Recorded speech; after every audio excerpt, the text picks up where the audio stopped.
Hello, we're going to be covering Chapter 5 in Introduction to Sociology today, which deals with society. Society is defined as culture plus social interaction, and social interaction is behavior between two or more people that is given meaning by them. It is how people relate to each other and form a social bond. So whether it's a friendship, a love muffin, or a working relationship, you create social bonds with people. And each person that you have a bond with is someone that you've cultivated a relationship with. Now, there are always going to be people that you have a social bond with that you didn't, in fact, cultivate a relationship with. But, those incidentals, like the bus driver saying hi to him, that is, in fact, a cultivation. Macroanalysis is when a sociologist takes the broadest view of society by studying large patterns of social interaction that are complex and highly differentiated. So, for example, how technology has affected the way people interact with one another. If 20 years ago, if you wanted to speak to somebody in another country, you had to make a long-distance phone call, and the line would not be great, and you would be frustrated oftentimes. Nowadays, we can Skype and see people on our computer screens from halfway around the world. So it's a pretty amazing way communication has been impacted by technology. Then we look at microanalysis, which is when a sociologist studies patterns of social interaction that are relatively small, less complex, and less differentiated. So, for example, how different races or age groups use texting as a means for communication. So, for example, with this texting, we know that younger people are more likely to text than older people. However, what about genders? What about if you are Asian, African American, Hispanic, or Caucasian? So they drill down to that very micro perspective. Then we have social institutions, which are established and organized systems of social behavior with a recognized purpose. These social institutions include religion, our family, education, work, the economy, the government, healthcare, organized sports, mass media, and the military. So there are these systems that surround us all the time, and we are socialized based on these systems, and then from there we develop a culture.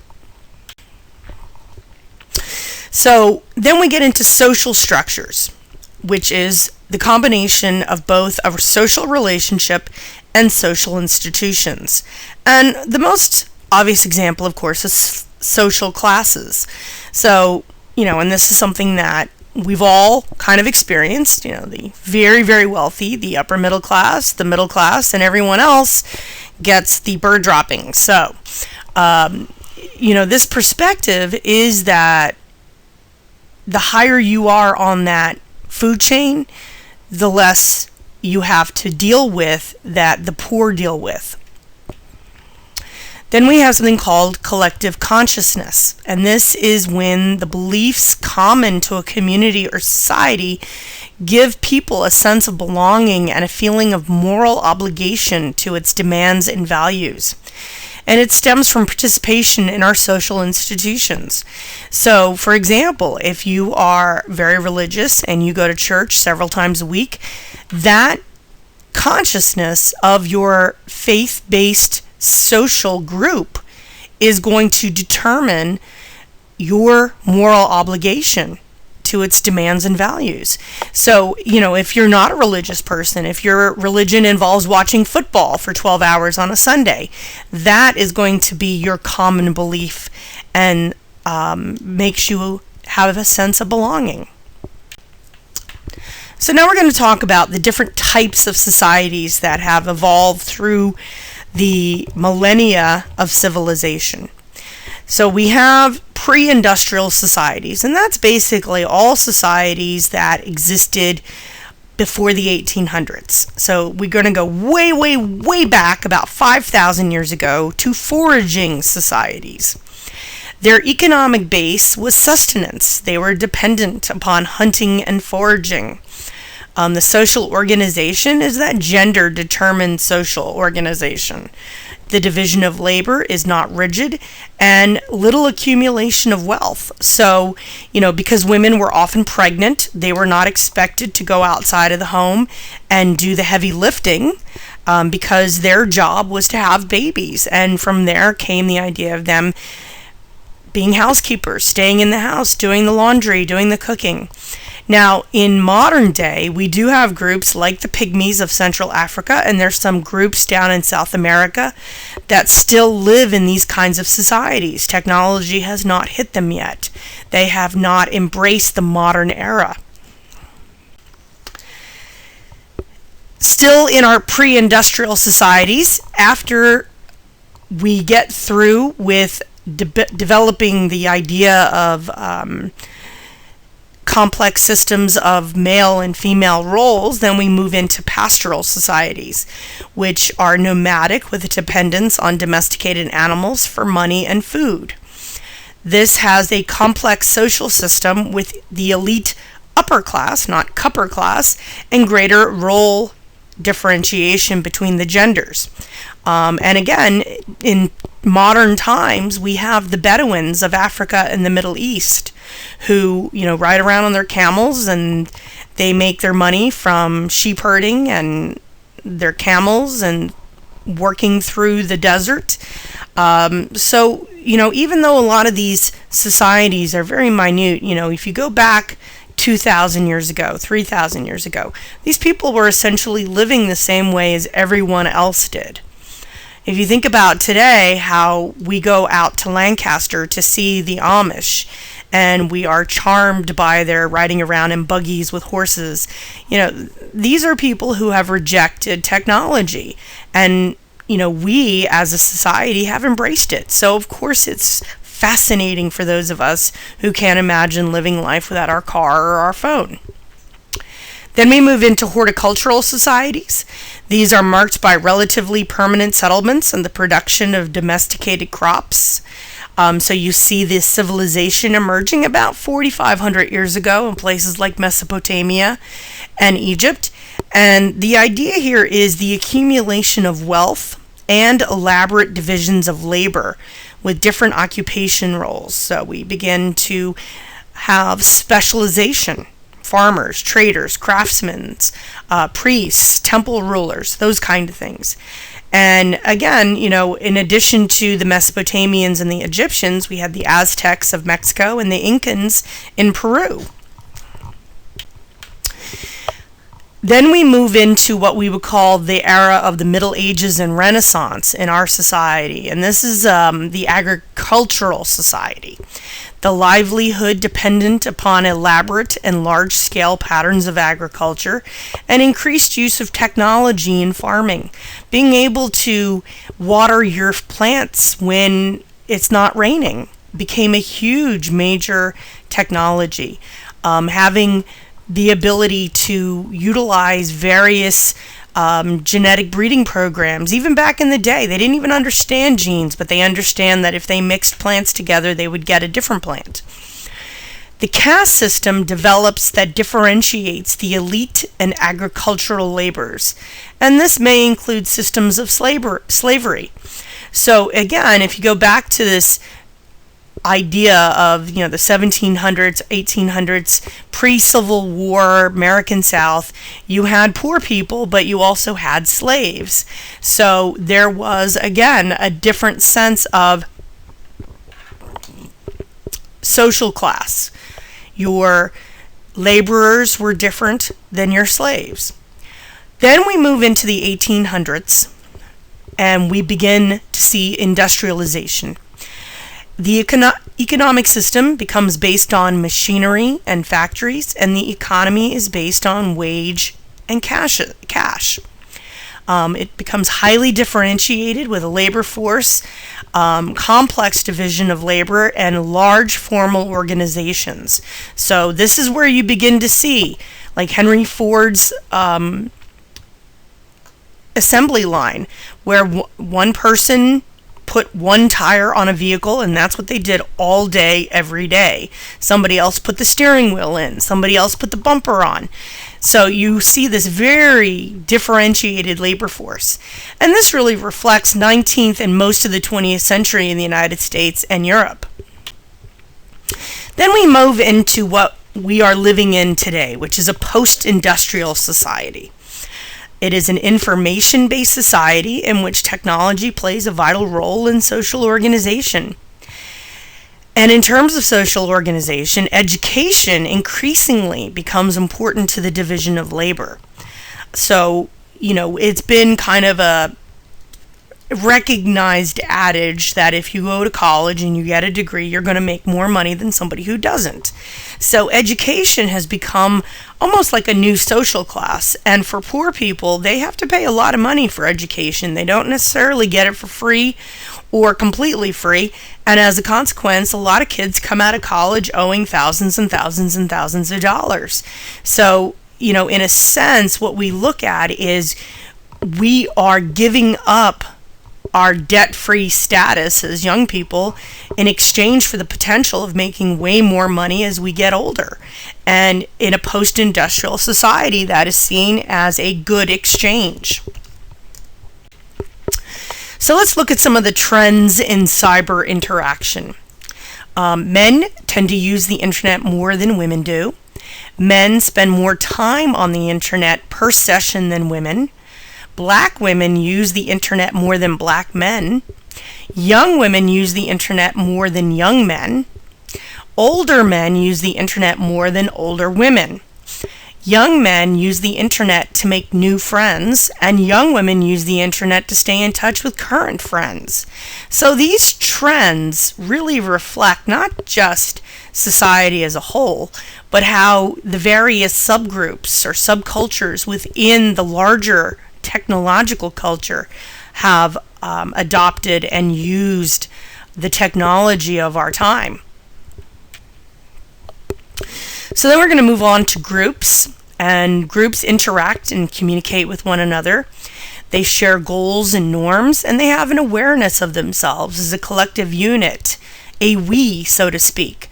And groups can be any kind of organization of people. You can look at things like AA, Alcoholics Anonymous, Narcotics Anonymous. You can also look at other groups like the PTA, where a group of parents work with teachers to improve schools. You can see groups where people just get together to work on a hobby together. You have political groups. You have social groups where people get together and play poker every week. Now, within a group, people occupy different statuses. A status is an established position in a social structure that carries a degree of prestige or social value. In other words, this is your rank in society. So in a school, various statuses include principal, teacher, or student. And most of us enjoy a multiple set of statuses. You can be the student, you can be the captain of the football team, you can be a member of a church.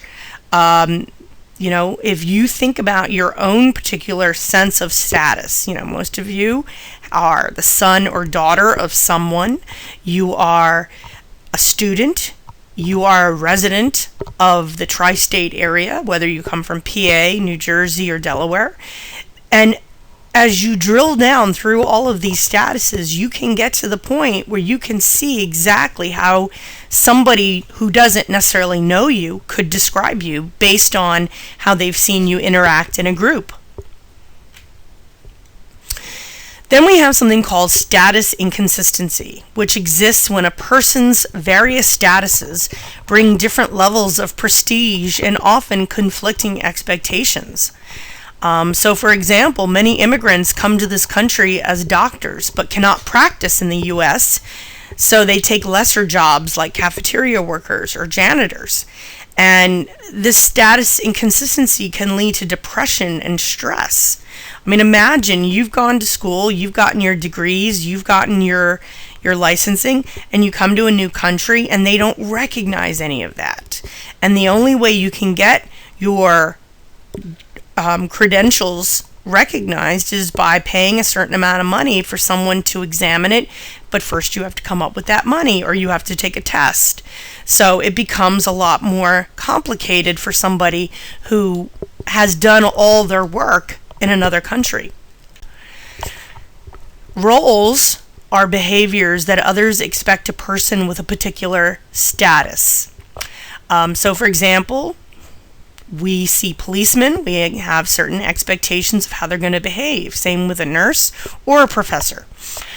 People also enjoy a variety of roles in their lives. They're the daughter, the wife, the mother. And these role expectations vary based on the person and the observers. So a police officer for one group might be seen as a good guy, whereas for a different person may see them as a bad guy. And the same thing with a nurse or a professor. And yes, I do love Professor McGonagall. A nurse is someone that most of us are relieved has come to help us. But if you hate getting shots and she's coming at you with a needle, she may become a very scary person because she wants to hurt you. Or at least that's your perception. Then we have role models. And a role model is someone whose behavior we imitate because we admire them. It can be our parent, it can be somebody famous like Gloria Steinem, who demonstrated that women were able to be feminists and also still like men and not be that classic feminazi, as they like to say. And then we have somebody like Muhammad Ali, who is an American who took on the mantle of Islam, who took on the idea of identity of as a black man in the United States and finding his power and standing up for himself. So a lot of people looked at him with great admiration. And then as he got older and developed Parkinson's and he was still able to be such a respectful person, he has still managed to be a role model. There are role models that fall. Somebody like Lance Armstrong, who was such a role model to so many young people and so many people who had dealt with cancer. And then we find out that he was doping, and it really changes our perspective on things. Role conflict is when two or more roles have contradictory expectations. So, for example, having a job and being a mom. And this can be very, very challenging. And it's because the child wants 24/7 mom's attention. Work wants mom's attention for at least 40 or 50 hours a week. And mom gets no time to herself. So we're going to finish up by talking about theories of social interaction. First, we're going to look at the social construction of reality. And this means that nothing has inherent meaning. Rather, we apply and perceive meaning. And we see the facts through our personal filter. This means that different realities can coexist. In other words, perception becomes reality. If you see your love muffin talking to somebody of the opposite gender, you may automatically jump to the conclusion that they are having an affair. And when the reality could be they're planning an event, a party or something with this person. The idea, again, is that how we see a situation becomes real to us, and how somebody else sees the situation is very real to them. It doesn't necessarily mean that they're wrong, because again, if you see your love muffin talking to somebody of another gender, maybe they are cheating on you. So, we look at this as the three sides to an argument. Your point of view, their point of view, and what really happened. And this is something that has been examined for the past 70 years or so, how absolutely differently people can see the same event. Because we all individually tend to make ourselves the star of the show. And so we look at it from, again, our personal filter. Then we look at something called ethnomethodology. And this is when human behavior is studied, for social norms are intentionally disrupted to see how order is restored. The concept is based in the idea that human interaction takes place within a consensus, otherwise known as an agreement. So ethnomethodologists know that they cannot ask someone what norms they follow because they may not be conscious of that information. Remember, most of us don't pay any attention to the norms that we have embraced because we learn them at such a young age. They're normal to us, i.e. the word norm. So rather, they run disruptive experiments to uncover the norms. So, for example, and try doing this. Try paying more than the price on the price tag at a store and see how the clerk responds. So you go into Macy's, you pick out a shirt or a pair of pants, you see the price tag says $54, you give the girl a $60, and you say, "No, I don't want the change." And the sales clerk is going to be absolutely gobsmacked by this. They're not going to know what to do. And again, in certain circumstances, i.e., if you're paying a restaurant bill, leaving a tip is normal. How often do we tip the sales clerk at Macy's? Exactly. Then we have something called dramaturgy, which is how we manage the impressions we wish to make upon other people. So in a sense, we are manipulating how others see us. So when we go for a job interview, we always make sure that we're looking as good as we can potentially look. We have our firm handshake, we've dressed well, we smell good, we're standing up straight, we're smiling, we're making eye contact. And, that is how we want those people to see us. Not, Saturday night in your sweatpants with a sweatshirt under the blanket, cuddling, watching a horror movie. So, again, we manage how others see us. Then we have the social exchange model. And this is when our interactions are determined by the rewards or punishments that we receive from others. Behavior that results in approval is much more likely to be repeated than behavior that results in punishment. So if you ask a girl or a guy out on a date and she says yes, then you are likely to ask her again or other girls.